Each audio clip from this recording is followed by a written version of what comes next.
14 out of 26 books are regularly attacked in terms of saying we don't know who actually wrote it. Paul's name is fake on there. Matthew's name is fake.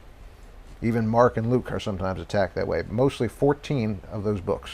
That's over half the New Testament. So this is obviously a significant issue. Now, the other criteria you mentioned as well, external attestation. Here's what this would be about. Let's say that we had a book review source like Publishers Weekly, and they say this book, The Jesus Mysteries, was written by Peter Freak, Timothy Freak, maybe they're both freaks, and Peter Gandy. Okay? That's someone from the outside saying who wrote it. Their publisher says they wrote it.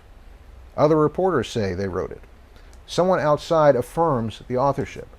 Now, when it comes to the New Testament, we have church fathers, early church writers from the 2nd and 3rd century. They are quite clear on the documents of the New Testament being written by whose name is on them. Now, there was some discussion, and we can talk about that in another issue, over some books like 2nd Peter and John, the 2nd and 3rd John. But they eventually decided that, yes, this is who wrote them. So if we, again, go by the standard, the New Testament is treated fairly, then the external attestation is sound. For the Annals of Tacitus, I went looking for evidence that someone said, yes, Tacitus wrote the Annals. I could not find anything very early. I was able to find something from one of the early church fathers about 400 years later, where he said, well, Tacitus wrote these certain number of books about the history of Rome, and that happened to fit the description of the Annals along with one of his other sets of books called the Histories. So I counted that as the earliest attestation from an external source. The New Testament is superior in that respect because it has earlier external attestations and many more than the Annals of Tacitus. So what would your argument in favor of the historicity and reliability of the New Testament, how would it go if you were doing sermon points or lecture points in a presentation? Well, if I had to, I've compressed these things into lessons, and I would start with that authorship issue. I would start with the textual reliability issue. Those are the two main points I would make in lessons, because without that as a basis, you have no reason to even ask, did Jesus rise from the dead? Did Jesus really feed 5,000 people? Unless you can be sure it was transmitted to you correctly, you don't even start asking, did this actually happen?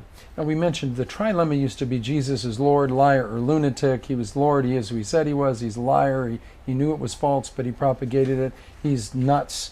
But the fourth L is legend. People nowadays are denying wholesale the historicity of Jesus by denying the reliability of the documents. Right. This is an important issue, isn't it? Absolutely a very important issue. Absolutely. It's something we need to be really concerned about. And I want to mention, too, one other criteria I talked about for authorship, and that's the internal evidence of style and content. Okay? So you want to talk about that? Mm-hmm. Okay. Sure. Now, here's the example I like to use, and again, I'll use Tacitus since I like that guy a whole lot. He was a real funny guy sometimes.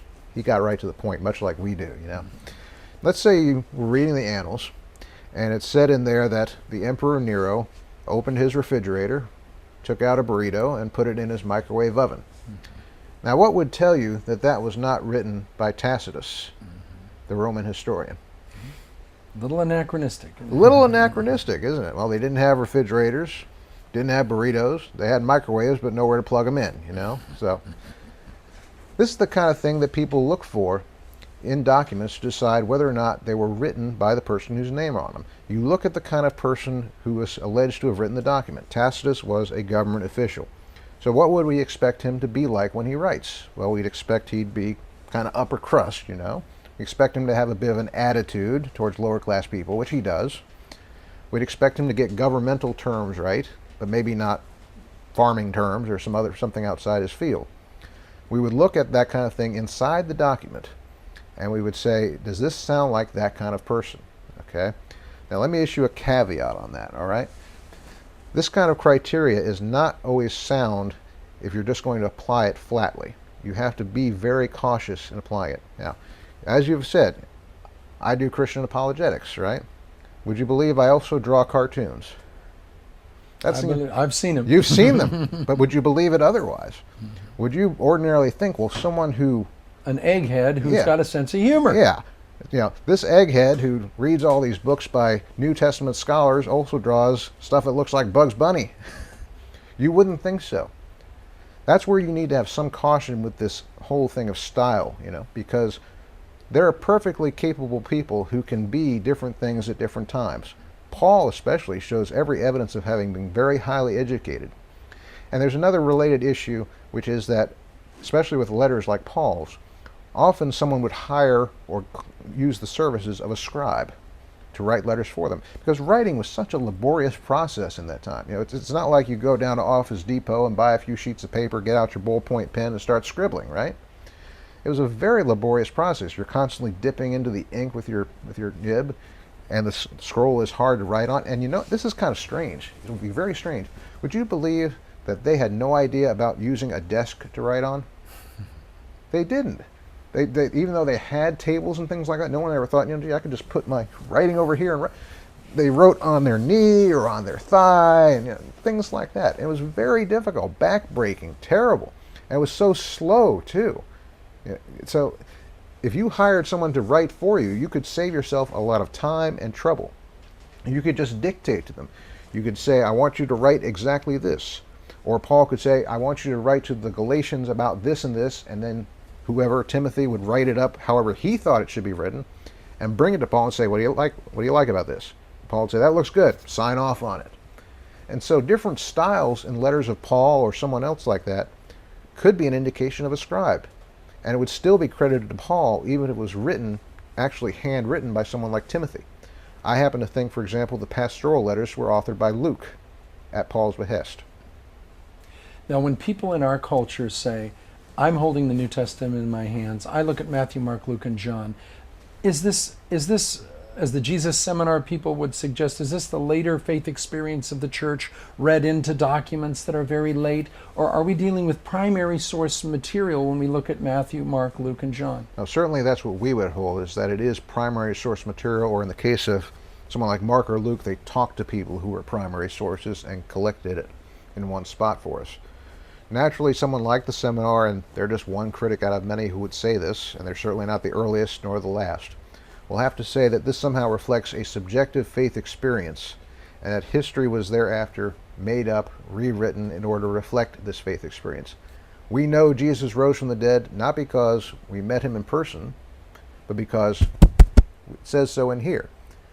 And therefore, we know that's why he rose from the dead, not because we met him as the risen Jesus, but because something in here tells us. Basically, the Mormon internal witness. But we need to have facts. It's fact, faith, and feeling. I remember that little choo-choo train. Yes. First get the facts, then have faith in the facts, then the feelings follow. That's right. Now, with regard to your presentation of the reliability of the New Testament documents, what is it that you're saying to the critics of our time? I'm saying that we have those facts, that we have that engine right in front of us, and that it's got a lot of steam. And you're going to have to explain it away if you're going to tell us we're wrong.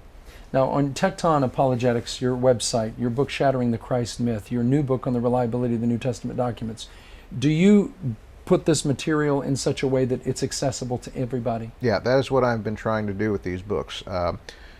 In some cases it's technical, but I do try and make the points as accessible as possible throughout. What are the critics saying now? What is their chief point of attack with regard to the reliability of the New Testament? These days, I think the textual criticism issue is the main thing, and what has made it most accessible these days is the work of a fellow named Bart Ehrman. Now, Bart Ehrman is a textual scholar. He is a very proficient scholar. I'm not going to take a thing away from him. But he used to be a fundamentalist Christian and now professes to be an agnostic.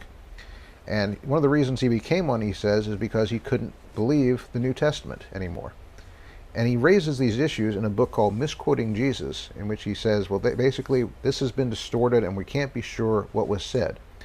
Now, what I'll tell you is that there's another scholar named Daniel Wallace who is every bit as proficient in this field as Ehrman is. And he is saying that Ehrman is taking this black and white mentality that he had as a fundamentalist and applying it to the New Testament scriptures. If we can't be sure of one thing, we can't be sure of any of it. That's not how the secular textual critics do business.